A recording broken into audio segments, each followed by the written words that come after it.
மாணவர்களே, அடுத்ததாக பார்க்க வேண்டிய தலைப்பும் இந்த லெசனில் லாஸ்ட் ஆடியோ உதிரித்தாள் பேரேட்டு முறை.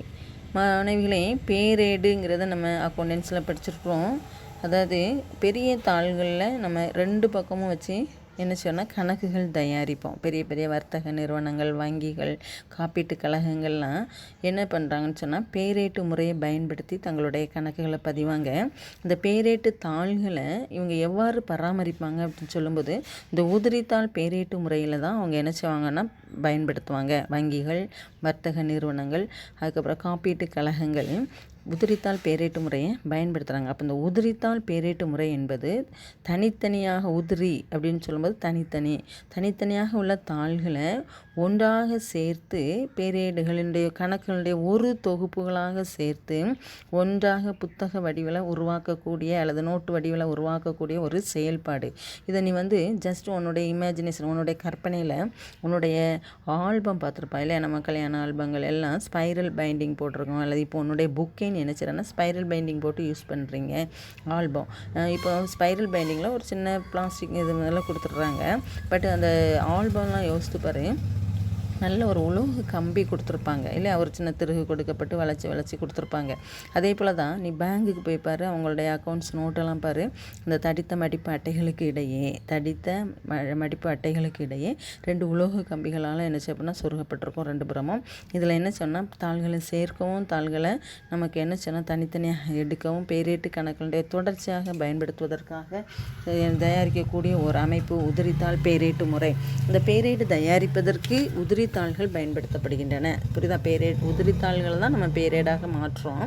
இதில் என்ன சொன்னால் கீழ்கள் உள்ள திரிகள் பொருத்தப்படுகின்றனன்னு கொடுத்துருக்கோம். கீழ்கள் உள்ளன அந்த சுருள் கம்பிகளில் நமக்கு பொருத்துறாங்க. இதில் நமக்கு என்ன சொன்னால் உதிரித்தாள் பேரேட்டு முறையில் நம்ம தேவைப்படும் போது தாள்களை அகற்றவோ அல்லது சேர்க்கவோ இந்த பேரேடு முறை நமக்கு என்ன சொன்னால் பயன்படுத்தப்படும். பூட்டுடன் பொருத்தும் வசதி இருக்கலாம். சப்போஸ் அது இம்பார்ட்டன்ட் டாக்குமெண்ட் வச்சுருக்கோம் அப்படின்னு சொல்லும்போது அதற்கான பூட்டு போட்டு நம்ம அதை திறக்கிறதுக்கு வாய்ப்பாகவும் இந்த உதிரித்தாள் பேரேடை நம்ம என்ன செய்யலாம் உருவாக்கி கொள்ள முடியும். தாள்களை நுழைக்கவும் அகற்றவும், அதாவது சேர்க்கவும் அகற்றவும் முடியுங்கிறது தான் அதனுடைய மெயின் தீம். அதாவது ஒவ்வொரு தனி கணக்கிற்கும் ஒரு பேரேட்டை நம்ம என்ன செய்யலாம் தனியாக ஒதுக்கிடலாம். அப்போ இந்த கணக்குகளை எழுத்து வாரியாக அல்லது எண் வாரியாக இட வாரியாக நம்ம கோப்புகளை வகைப்படுத்தலாம். இப்போ பாரு, காப்பீட்டு கழகங்கள்லாம் பார்த்தேன்னு சொன்னால் எல்லா ஏரியாவில் உள்ளவங்களும் என்ன பண்ணியிருப்பாங்க, இன்சூரன்ஸ் பண்ணியிருப்பாங்க. அப்போ ஒவ்வொரு குறிப்பிட்ட பிரான்ச்சஸ்லையும் நம்ம என்ன செய்யணும்னா ஒவ்வொரு இடம் வாரியாக ஊர் வாரியாக இப்போ திருநெல்வேலி, பாளையங்கோட்டை, கிருஷ்ணமந்தானபுரம் இப்படி போட்டு ஒவ்வொரு இதுக்கு ஏரியா வைஸாக பிரிக்கலாம். அல்லது வாடிக்கையாளருக்கு ஒவ்வொரு எண்கள் கொடுக்கப்பட்டு எண்கள் அடிப்படையில் அல்லது வாடிக்கையாளருடைய பெயர் அடிப்படையில் அந்த ஏடுகளை தனித்தனியாக கோப்புகளை வகைப்படுத்தி உதிரித்தாள் பேரேடுகள் நம்மளால் என்ன செய்யணும்னா தயாரிக்க முடியும். இவ்வாறு தயாரிக்கப்பட்ட மொத்த தொகுப்புகளினுடைய அடையாளம் காண்பதற்காக சுட்டகராதியை நம்ம என்ன செய்யலாம் பயன்படுத்திக்கலாம். இந்த உதிரித்தாள் பேரேட்டில் எந்தெந்த ஏரியாவுக்குள்ளது அல்லது என்னென்ன கஸ்டமருக்குரியது உண்டு. இப்போ சுட்டகராதி என்பது அது இருக்கும் இடத்தை சுட்டி காட்டுது. இப்போ உன்னுடைய பேஜ் நம்பர் இண்டெக்ஸ் கொடுத்துருப்பாங்க இல்லையா? ஃபஸ்ட் லெசன் இந்த பக்கத்துலேருந்து எத்தனாவது பக்கம் வர, செகண்ட் லெசன் எங்கே இருக்குன்னு கண்டுபிடிக்கிறதுக்கு வசதி. அதே போல் இந்த பேரேட்டு ஒவ்வொரு பேரேட்டு கணக்குலையும் எந்தெந்த வாடிக்கையாளரை பற்றி இருக்கா அல்லது என்ன படிவங்களை பற்றி இருக்குங்கிறத தெரிந்து கொள்வதற்காக சுட்டகராதியை நம்ம என்ன செய்து கொள்ள முடியும், உபயோகப்படுத்தி கொள்ள முடியும். எனவே பேரேடு தயாரிப்பதற்காக உதிரித்தாள்கள்லாம் பயன்படுத்தி பேரேடு தயாரிக்கிறாங்க. இந்த உதிரித்தாள்களை உலோக கீழ்கள் அல்லது திருகளை என்ன செய்கிறாங்க பொறுத்துறாங்கன்னு சொல்லி பார்க்குறோம். இது உதிரித்தாள் பேரேட்டு முறையில் தேவைப்படும் போது தாள்களை சேர்க்கவோ நுழைக்கவோ முடியும். பூட்டு வேணாலும் வசதி இருக்கும். அதை பூட்டை எடுத்துக்கிட்டு தாள்களை சேர்க்கவும் அகற்றவும் முடியும்.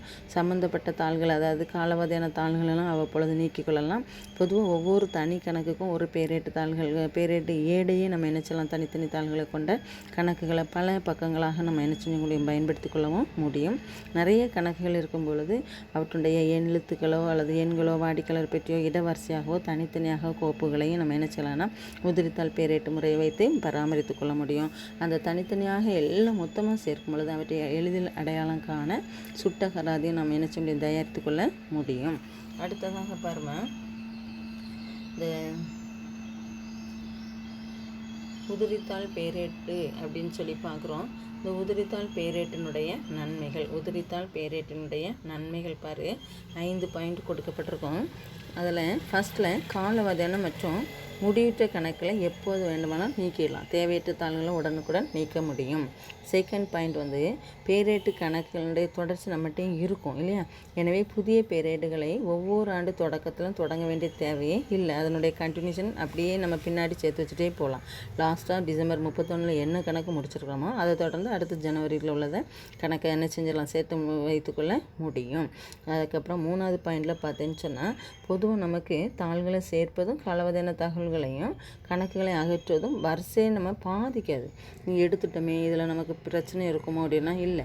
தாள்களை கூடுதலாக சேர்க்கறதுனாலையோ அல்லது நீக்கிறதுனாலையோ எந்தவித பிரச்சனையும் நமக்கு இல்லை. அதில் வரிசை ஆர்டர் வந்து நமக்கு பாதிப்பை ஏற்படுத்துவது இல்லை. காலவதியான மற்றும் என்ன சொல்கிறோன்னா முடிவுற்ற கணக்குகளை எப்பொழுது வேண்டுமானாலும் அகற்றலாம். புதிய பேரேட்டு தாள்களை சேர்க்கும் பொழுது ஒவ்வொரு ஆண்டு தொடக்கத்துலேயும் நம்ம புதுசாக தொடங்க வேண்டிய அவசியம் இல்லை. அதனுடைய கண்டினியூஷன் படியே போகலாம்.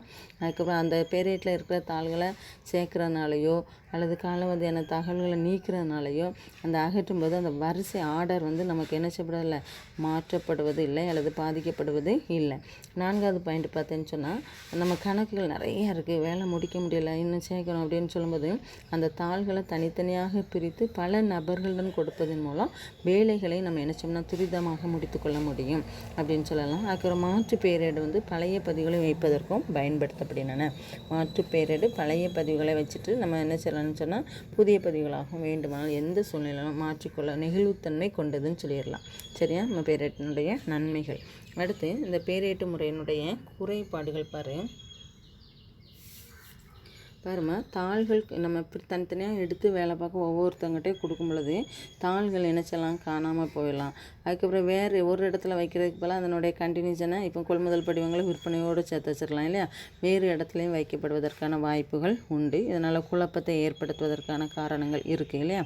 அதே நேரத்தில் நம்ம தாள்களை அவ்வப்பொழுது எடுத்து நம்ம பயன்படுத்துறதுனால அந்த தாள்களை சேதப்படுத்தவோ அல்லது ஏதாவது தவறு செய்யணும், கள்ளக்கணக்கு எழுதுகிறாங்க, மோசடி செய்கிறாங்க, ரகசியங்களெல்லாம் எதுவும் வாங்குறாங்கன்னா இந்த மாதிரி ஒரு சூழ்நிலையில் நம்மளுடைய தபால்களை என்ன செய்யணும், மறைத்து வைத்து கொள்ளவும் வாய்ப்புகள் இருக்கிறது. எனவே இந்த உதிரித்தாள் பேரேட்டு நன்மை தீமை அல்லது தொடர் எழுதுபவருடைய நன்மை தீமை 2ல் ஒரு கொஸ்டின் 10 மார்க்ஸ் கொஸ்டினுக்கு வரும். கட்டாயமாக 2 கொஸ்டின் நீ படி. தொடர் எழுதுபவரால் ஏற்படக்கூடிய நன்மை தீமை, உதிரித்தாள் பேரேட்டினால் ஏற்படக்கூடிய நன்மை தீமை. உதிரித்தாள் பேரேட்டினுடைய நன்மை தீமை நல்ல படி, ரொம்பவும் ஈஸியாக இருக்கும். கட்டாயம் நீ ஒரு 10 மார்க்ஸ் கொஸ்டின் அட்டென்ட் பண்ணலாம். Okay, thank you. இந்த பாடம் முடிஞ்சிட்டு மாணவிகளே, புக் பேக் கொஸ்டினை பார்த்து படி. உன்னை சொல்லிகிட்டே இருக்கிறேன், கைடில் ரொம்ப குறுகியாக இருக்கும். 3 மார்க்ஸ் கொஸ்டின், 5 மார்க்ஸ் 10 மார்க்ஸ்லாம் யாருமே கைடு வாங்கல. ஒரு கேர்ள் மட்டும் தான் வந்து வாங்கியிருக்கீங்க. தயவுசெய்து கைடை வாங்கி யூஸ் பண்ண பழகிக்க. நெக்ஸ்ட் வீக் புதன் வியாழனில் நீ வந்தால் உனக்கு கைடு கிடைக்கும். 100 ரூபாய். மாணவிகளே, நீ இப்பொழுதே படிக்க ஆரம்பிச்சிரு. படிக்கணும், கட்டாயம் படிக்கணும். நீ டெஸ்ட் இருக்காதெல்லாம் எதையுமே யோசிக்காத. நீ படித்தா தான் உனக்கு இந்த போர்ஷன்லாம் திரும்ப நீ காலேஜ் பிகாம் போகும்போது அடுத்து நெக்ஸ்ட் 12க்கு இதனுடைய கண்டினியூஷன் இருக்கும். தெரிஞ்சுக்கிடணும் பாடத்தலைப்புகளை. எனவே நீ உட்காந்து படிமா, காலத்தை வீணாக்காமல். Okay, thank you.